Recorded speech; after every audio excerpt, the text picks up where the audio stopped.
Bonsoir à toutes et tous.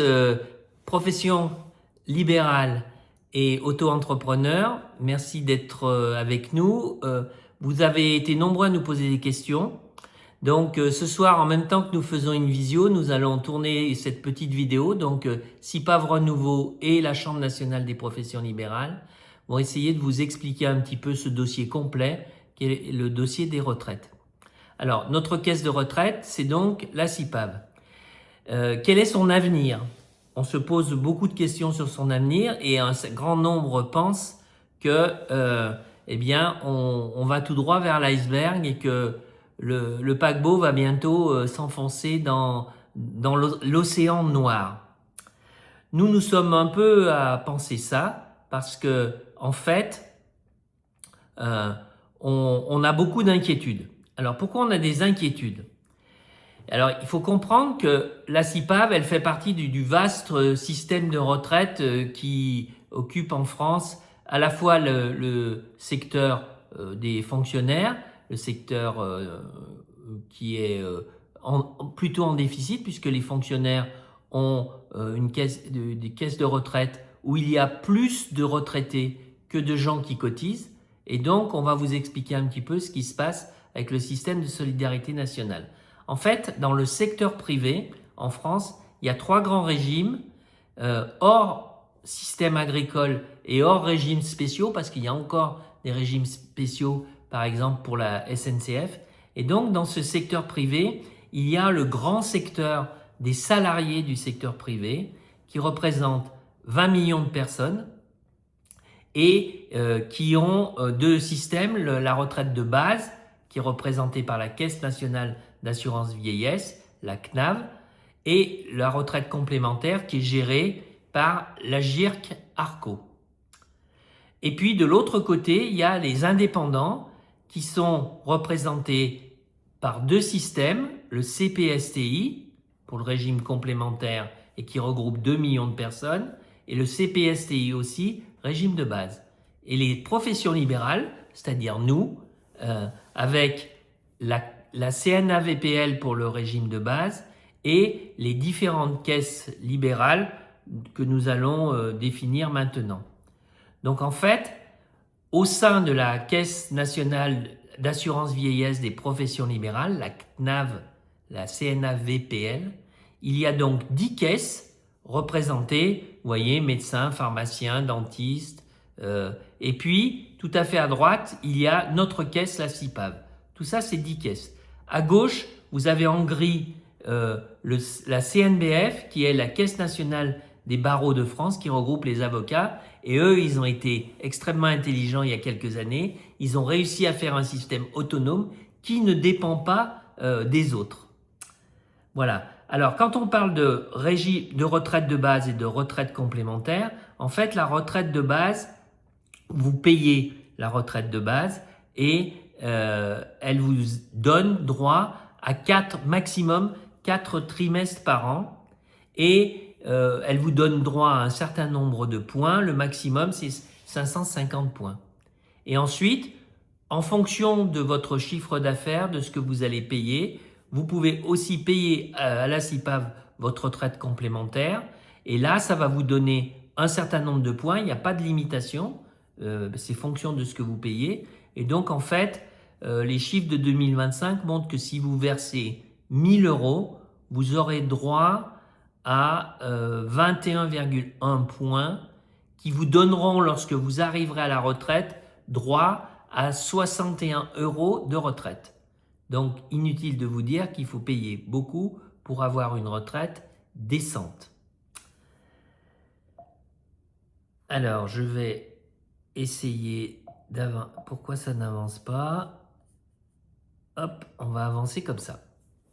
Voilà. Donc, la CIPAV, notre caisse de retraite, elle gère maintenant un certain nombre de professions, architecte d'intérieur, économiste de la construction, ingénieur conseil, moniteur de ski, guide de haute montagne, ensuite des professions, mais plutôt dans le système de santé, ostéopathe, psychologue, psychothérapeute, ergothérapeute, diététicien, artistes non affiliés, experts, différents experts en automobile et aussi, bien évidemment, les auto-entrepreneurs.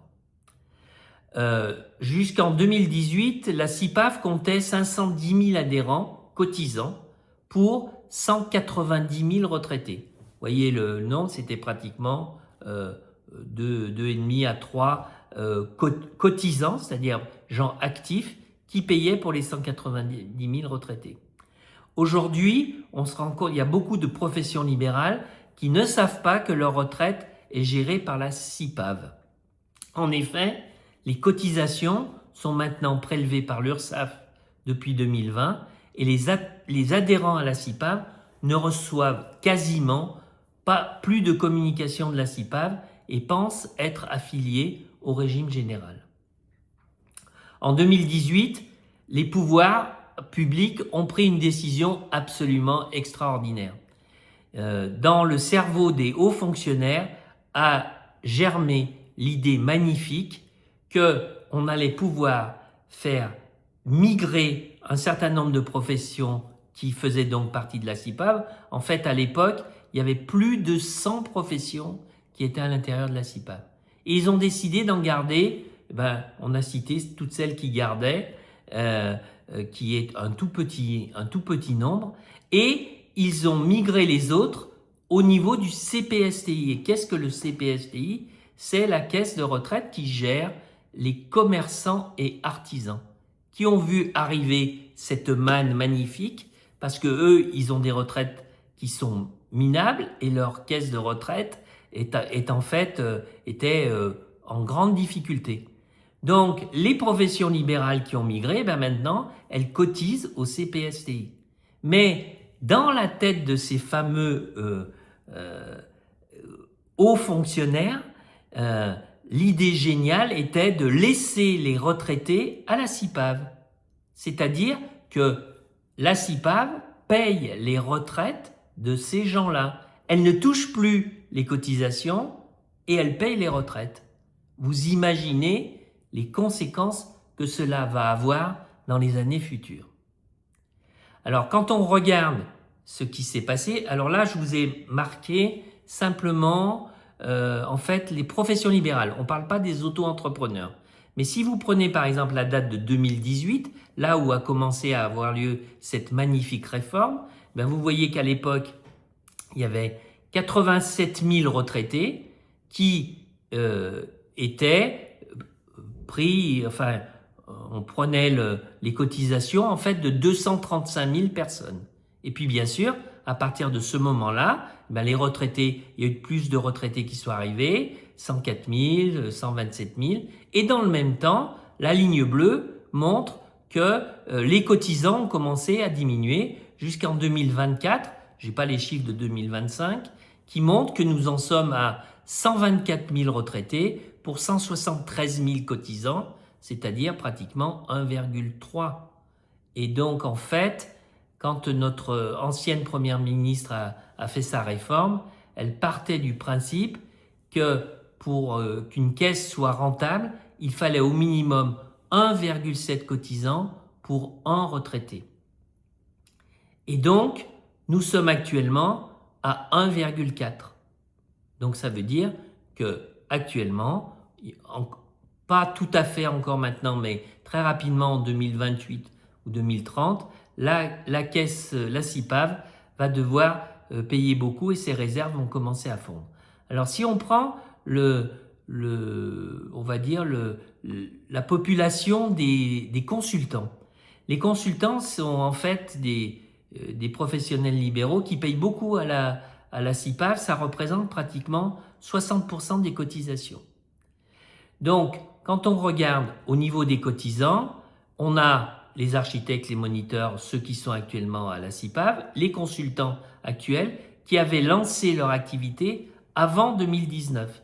Et à partir de 2019, tous les consultants qui viennent sur le marché, ceux-là, ils vont être versés au CPSTI.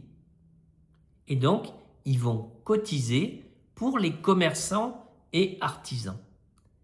Pendant ce temps, les retraités, on a toujours les mêmes retraités, architectes, moniteurs de ski, ostéopathes, et puis les consultants qui ont lancé leur activité avant 2019, ben, il y en a un certain nombre qui vont arriver à la retraite et qui vont donc être pris en charge par la CIPAV. Pendant que le CPSTI, lui, ne va pas avoir de consultants qui prennent leur retraite avant environ 2040-2045. Donc, actuellement, si rien n'est fait, nous avons en 2024, vous voyez les chiffres de cotisation pour la CIPAV, donc on voit 1,25, dont 60% de consultants. Le chiffre de 510 000 adhérents, c'était avant 2018, donc il ne faut pas en tenir compte. Et puis, on a 750 millions de prestations qui sont versées chaque année par la CIPAV.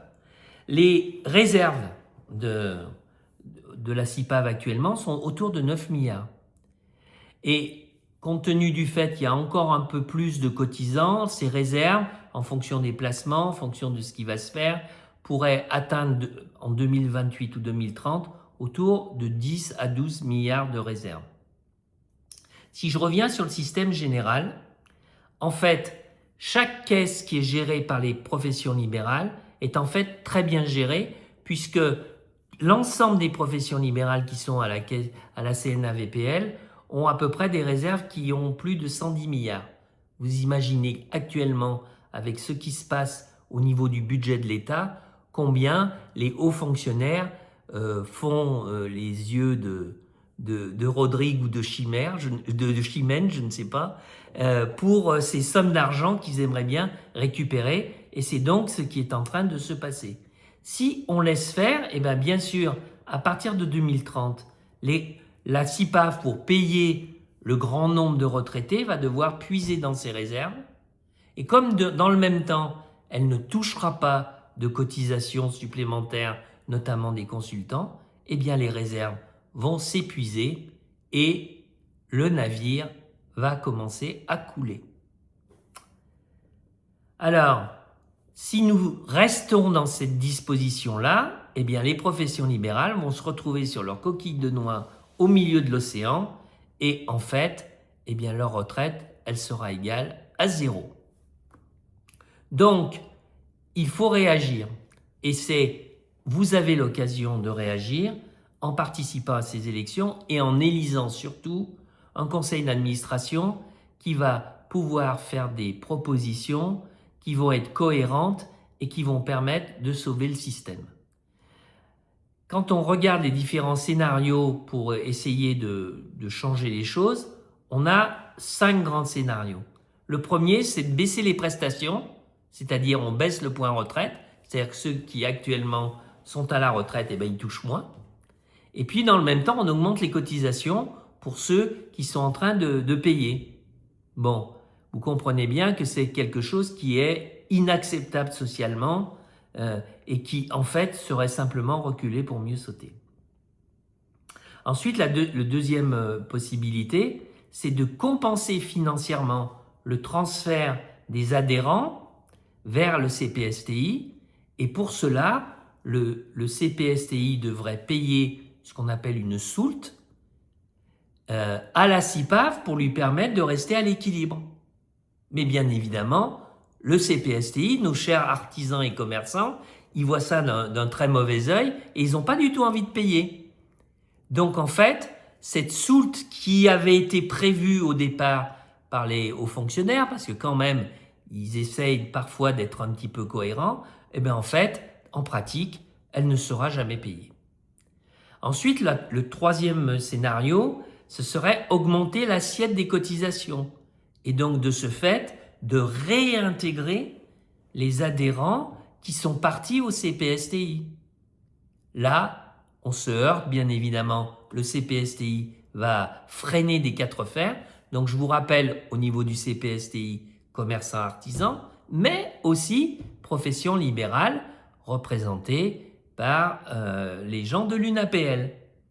Bon, voilà. Donc en fait, le quatrième scénario, il serait éventuellement possible, mais ça voudrait dire qu'on diminue l'assiette des prestations et du coup, on transfère les retraités hors de la CIPAV pour être pris en charge par le CPSTI. Ils touchent les cotisations des professions libérales. Ils doivent payer les retraites des professions libérales. Mais là aussi, le CPSTI va être vent debout, l'UNAPL va être vent debout avec les commerçants et artisans. Enfin, il y a une solution qui serait aussi de créer une sorte de partenariat avec une autre institution, une autre caisse. Bon, il y a des choses qui sont possibles pour essayer de maintenir les spécificités de nos professions et pour permettre de ce fait non seulement d'avoir nos spécificités reconnues, mais ensuite de toucher une retraite, on va dire, je ne vais pas dire conséquente, mais en tout cas raisonnable, parce qu'il ne faut pas rêver non plus. Donc pour cela, vous avez la possibilité d'élire des gens au conseil d'administration. Là, il y a deux grands groupes en fait. Il y a le groupe qui est représenté par ceux qui sont soutenus par l'UNAPL, donc je vous ai dit en fait, qui souhaitent que en fait toutes les professions aillent au niveau du conseil au niveau du CPSTI. Et puis il y a ceux qui sont au sein de la liste CIPAV Renouveau. Alors là, nous vous avons mis les différents collèges parce qu'en fait, vous savez, chaque collège, on a le collège des professions du bâti, le collège 2 pour les consultants, le collège 3 pour les sports de montagne. On a mis ostéopathe, mais il y a également chiropraticien, psychologue, psychomotricien. Et puis le dernier collège, c'est représenté par les retraités. Les retraités n'élisent que 3 binômes, parce que quand on dit 24 administrateurs, mais c'est en fait 48, parce qu'il y a titulaires et suppléants, mais il y a 24 titulaires. Donc là, on n'a mis que les noms des titulaires. Donc si vous êtes, en fonction du métier que vous avez, vous regardez les différents collèges et vous voyez les noms. Et quand vous allez sur le site de la CIPAV pour voter, je vous rappelle que vous avez jusqu'au 29 décembre 12 heures, eh bien vous choisissez les différents noms qui sont présents là-dessus. On pourra, comme on va diffuser la vidéo, vous pourrez les retrouver. Vous pouvez aussi les retrouver sur le site www.cipavrenouveau.com. Alors, il y a 7 noms, par exemple pour le collège 3. Eh bien, il faut que vous votiez pour les 7 noms, parce que vous allez faire élire 7 personnes du collège 3 au sein du conseil d'administration. Si vous ne votez que pour une personne, eh bien en fait, CIPAV Renouveau perd 6 voix. Donc, repérez bien les noms de vos représentants et votez pour eux. Et ensuite, eh bien, on peut vous assurer que là, on aura un conseil d'administration avec une majorité extrêmement forte et puissante qui ne va pas se laisser marcher sur les pieds par l'administration. Et quand je parle de l'administration, c'est le directeur de la CIPAV et les fonctionnaires qui essayent de prendre la main. Dans toutes les caisses de profession libérale, c'est comme ça que ça se passe. Et ensuite, donc ce conseil d'administration fort et puissant pourra imposer ses vues et défendre nos spécificités de professionnels libéraux. Voilà, et donc si on fait ça, on peut espérer que le navire va rater l'iceberg et qu'il va pouvoir naviguer sur une mer beaucoup plus calme et sous un soleil et un ciel d'azur. Je vous remercie de votre attention.